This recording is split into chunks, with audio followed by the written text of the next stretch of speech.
is now long ago, at least 200 years, since there was a rich man who had beautiful and pious wife, and they loved each other dearly. They had, however, no children, though they wished for them very much, and the woman prayed for them day and night, but still they had none. Now there was a courtyard in front of their house, in which a Juniper tree, and one day in the winter the woman was standing beneath it, paring herself an apple. And while she was paring herself the apple, she cut her finger, and the blood fell on the snow. "Ah," said the woman, and sighed heavily, and looked at the blood before her, and was most unhappy. "Ah, if I had but a child as red as blood, and as white as snow." And while she thus spoke, she became quite happy in her mind, and felt just as if they were going to happen. Then she went into the house, and a month went by, and the snow was gone, and 2 months, and then everything was green. 3 months, and then all the flowers came out of the earth, and 4 months. And then all the trees and the woods grew thicker, and the branches were all closely intertwined. And the birds sang until the wood resounded, and the blossoms fell from the trees. Then the 5th month passed away, and she stood under the Juniper tree, which smelled so sweetly that her heart leaped, and she fell on her knees, and was beside herself with joy. And when 6 months was over, the fruit was large and fine, and then she was quite still. And the 7th month she snatched at the Juniper berries, and ate them greedily. Then she grew sick and sorrowful. Then the 8th month passed, and she called her husband to her. She wept and said, "If I die, then bury me beneath the Juniper tree." Then she was quite comforted and happy until the next month was over. And then she had a child as white as snow and as red as blood. And when she saw it, was so delighted that she died. Then her husband buried her beneath the Juniper tree, and he began to weep sorely. After some time, he was more at ease, and though he was still wept, he couldn't bear. And after some time longer, he took another wife. By the second wife, he had a daughter named Marshland, but the first wife's child was a little son, and he was as red as blood and as white as snow. When the woman looked at her daughter, she loved her very much, but then she looked at the little boy, and it seemed to cut her to the heart, for the thought came into her mind that he would always stand in her way, and she was forever thinking how she could get it all the fortune from her daughter. And the evil one filled her mind with these, till she quite hated the little boy, and slapped him here and cuffed him there, until the unhappy child was continual terror, for when he came out of school he had no peace in any place. One day the woman had gone upstairs to her room, and her little daughter went up too, and said, "Mother, give me an apple." "Yes, my child," said the woman, and gave her a fine apple out of the chest. But the chest had a great heavy lid with a sharp iron lock. "Mother," said the little daughter, "is brother not to have one too?" This made the woman angry, but she said, "Yes, when he comes out of school." And when she saw from the window he was coming, it was just as if the devil entered into her, and she snatched the apple and took it away again from her daughter, and said, "You shall not have one before your brother. and then she threw the apple into the chest and shut it. Then the little boy came in the door, and the devil made her say to him kindly, "My son, will you have an apple?" And she looked wickedly at him. "Mother," said the little boy, "how dreadful you look. Yes, give me an apple." Then it seemed to her as if she were forced to say to him, "Come with me," and she opened the lid of the chest and said, "Take out an apple yourself." And while the little boy was stooping inside, the devil prompted her, and crashed. She shut down the lid, and his head flew off and fell among the red apples. Then she was overwhelmed with terror, and thought, if I could but make them think it was not done by me.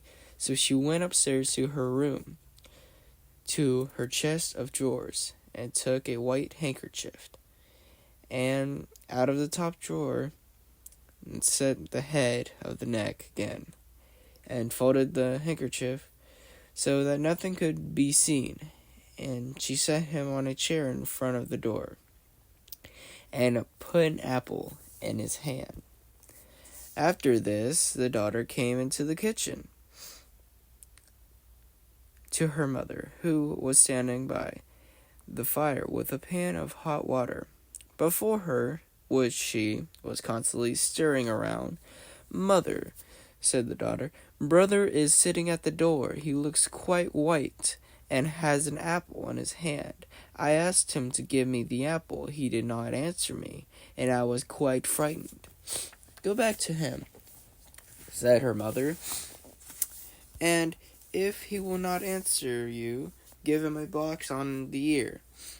So the daughter went to him and said, "Brother, give me the apple." But he was silent, and she gave him a box on the ear, on which his head fell down. The daughter was terrified, and began crying and screaming, and ran to her mother, and said, "Alas, mother, I have knocked my brother's head off." And she wept, and could not be comforted. "Daughter," said the mother, "what have you done? But be quiet, and let no one know it. It cannot be helped now. We will make him into black puddings." Then the mother took the little boy and chopped him into pieces, put him into a pan, and made him into black puddings. But the daughter stood by, weeping, and all her tears fell into the pan, and there was no need of any salt. Then the father came home, sat down to dinner, and said, "But where is my son?" And the mother served up a great dish of black puddings, and the daughter wept and could not leave off. Then the father said again, "But where is my son?" "Ah," said the mother, "he has gone across the country to his mother's great uncle. He said he'll stay there a while." "And what is he going to do there? He did not even say goodbye to me." "Oh, he wanted to go, and asked if he might stay 6 weeks. He's well taken of there." "Ah," said the man, "I feel so unhappy. It's not right what he has done. He ought to have said goodbye to me." With that he began to eat and said, "Daughter, why are you crying? Your brother will certainly come back." Then he said, "Ah, wife, how delicious this food is. Give me some more." And the more he ate, the more he wanted to have. And he said, "Give me some more." "You shall have none of it. It seems to me as if it were all mine." And he ate, and threw all the bones under the table until he had finished the whole. But the daughter went away to her chest of drawers, and took her best silk handkerchief out of the bottom drawer, and got the bones from beneath the table, and tied them up in her silk handkerchief, and then carried them outside the door, weeping tears of blood. Then the Juniper tree began to stir itself, and the branches parted and moved together again, just as if someone rejoicing and clapping his hands. At the same time, a mist seemed to arise from the tree, and in the center of the mist it burned like fire, and a beautiful bird flew out of the fire, singing magnificently, and he flew up high in the air, and when he has gone, the Juniper tree was just as it was before. The handkerchief with the bones was no longer there. The daughter, however, was as gay and happy as if her brother were still alive, and she went merrily into the house, and sat down to dinner and ate. But the bird flew away and lighted on a goldsmith's house, and began to sing. My mother, she killed me. My father, he ate me. My sister, little Marchelin, gathered together all my bones, tied them in a silken handkerchief, laid them beneath the Juniper tree. Kaidwith, what a beautiful bird I am. The goldsmith was sitting in his workshop, making a gold chain, when he heard the bird, which was sitting singing on his roof, where very beautiful the song seemed to him. He stood up, but as he crossed the threshold, he had lost one of his slippers. But he walked right up the middle of the street with one shoe and one sock. He had his apron on, and in one hand he had a gold chain, and in the other Pearson's. And the sun was shining brightly on the street. Then he went right over and stood still, and said to the bird, Bird, he said then, how beautifully you can sing. Sing me that piece again. No, said the bird, I will not sing it twice for nothing. Give me the gold chain, and then I will sing it for you again. There, said the goldsmith, there is the gold chain for you. Now sing me that song again. Then the bird came and took the golden chain in his right claw, and when he sat in front of the goldsmith and sang, My father, she killed me. My mother, she killed me. My father, he ate me. My sister, little Marchelin, gathered together all my bones, tied them in a silken handkerchief, laid them beneath the Juniper tree.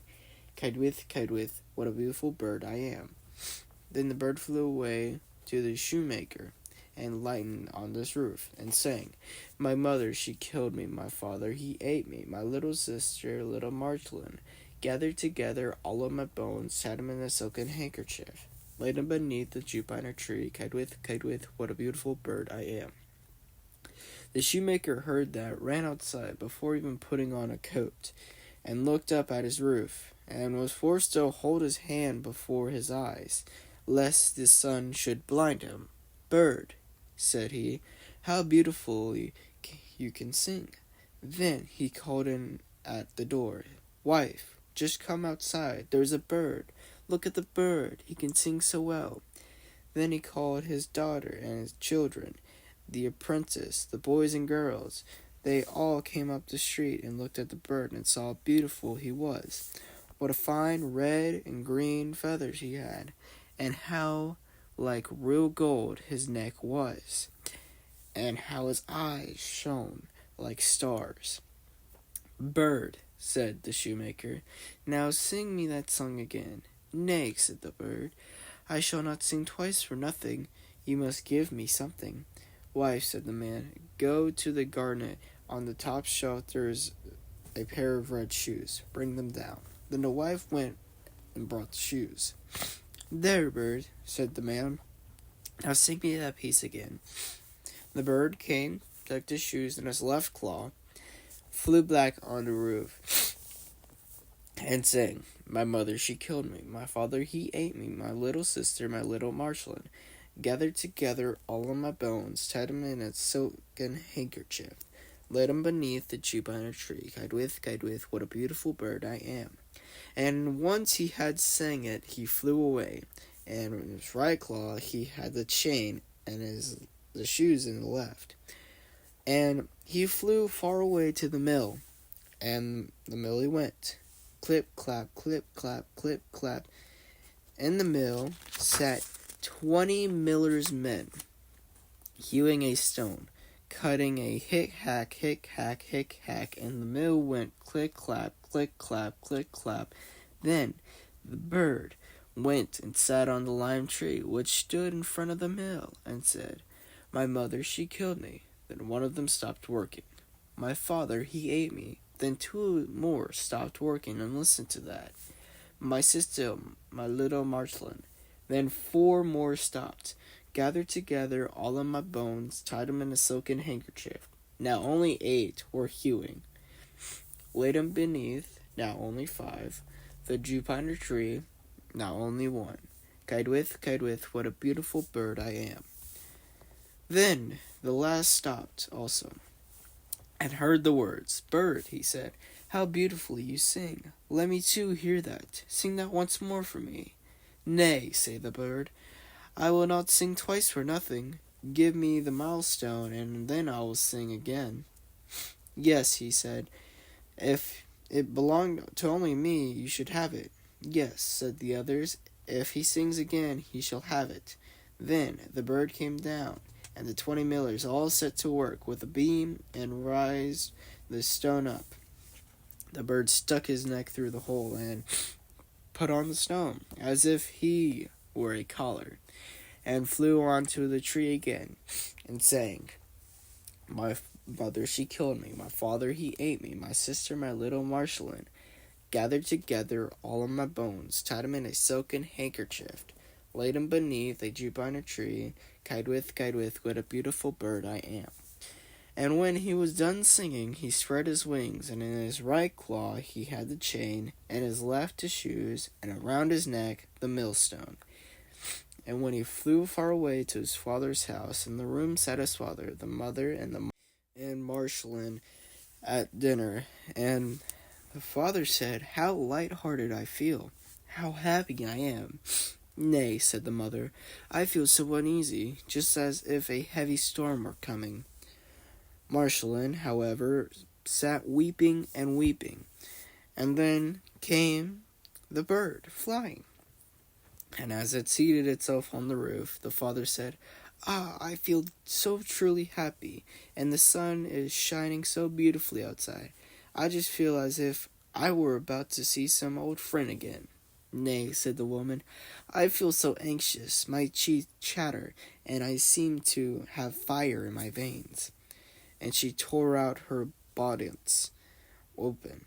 But Marceline sat in the corner crying, and held her apron over her eyes, and cried until it was quite wet. Then the bird sat on the Juniper tree and sang, "My mother, she killed me." Then the mother plugged her ears and shut her eyes, and would not be seen or heard. But there was a roaring in her ears like the most violent storm, and her eyes burned and flashed like lightning. "My father, he ate me." "Ah, mother," says the man, "that is a beautiful bird. He sings so splendidly, and the sun shines so warm, and there is a smell just like cinnamon." "My sister, little Marceline." And Marceline laid her head on her knees and wept without ceasing. But the man said, "I am going out. I must see the bird quite close." "Oh, don't go," said the woman. "I feel as if the whole house were shaking and on fire." But the man went out and looked at the bird, gathered all my bones, tied them in a silken handkerchief, laid them beneath the Juniper tree. Kite with, what a beautiful bird I am.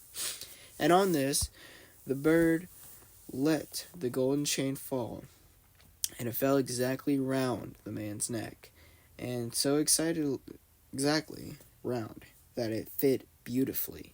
Then he went in and said, "Just look what a fine bird that is, and what a handsome gold chain he has given me, and how pretty he is." But the woman was terrified, and fell down on the floor in the room, and her cap fell off her head. Then sang the bird once more, "My mother, she killed me. If only I were 1,000 feet beneath the earth, so as to hear that. My father, he ate me." Then a woman fell down again as if dead.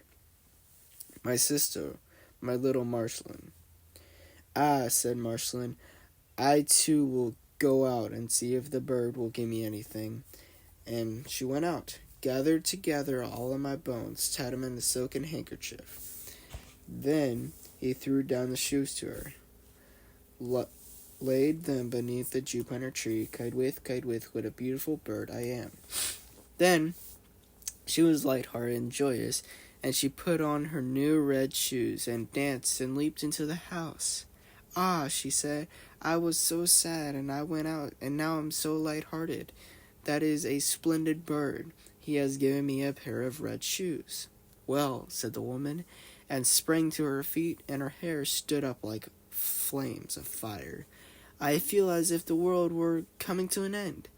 I, too, will go out and see if my heart feels lighter. And as she went out, the door crashed. The bird threw down the millstone on her head, and she was entirely crushed by it. The father and Marceline heard what had happened and went over. The smoke, flames, and the fire were rising. And when that was over, there stood the little brother, and he took his father and Marceline by the hand, and all three were right glad, and they went into the house for dinner and ate.